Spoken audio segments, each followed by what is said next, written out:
If you carry or use a knife of any kind, you need to know how to sharpen it. That's very, very important, and it's going to keep you safe in the long run, because a sharp knife is a safe knife. And sharpening is not all that difficult. You can get fancy with it and make a beautiful mirror polished edge, or you can learn how to put a good, sharp, working edge on your knife. And I think everyone needs to know how to do at least this. So right now we've got this old carbon steel bladed pocket knife that's ancient and not sharp at all. And we're going to sharpen it with this. This is the Work Sharp Guided Field Sharpener. This is an amazing tool. I recommend that you get one.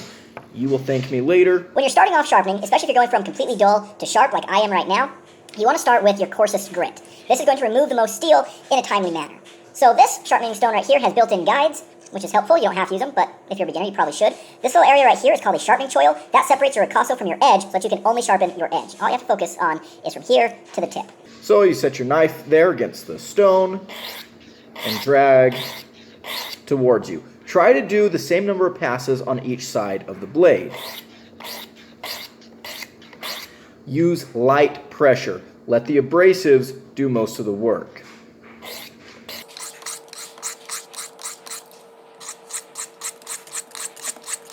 So now we're going to go ahead and switch to a finer grain.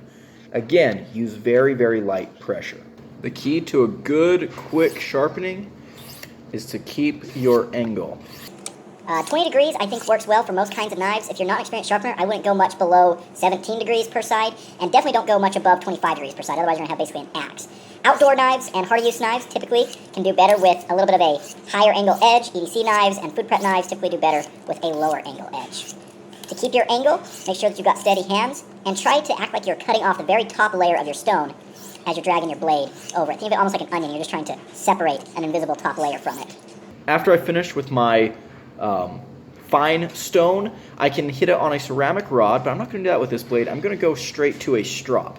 Use very, very light pressure with the strop. As you decrease in coarseness, decrease the amount of power or pressure that you're putting on your blade. This is really going to help you refine your edge. And I should have mentioned at the beginning that your core stone, the stone that you use first, is really going to do most of your sharpening for you, and everything you do after that is going to refine the edge and just make it feel a little bit better.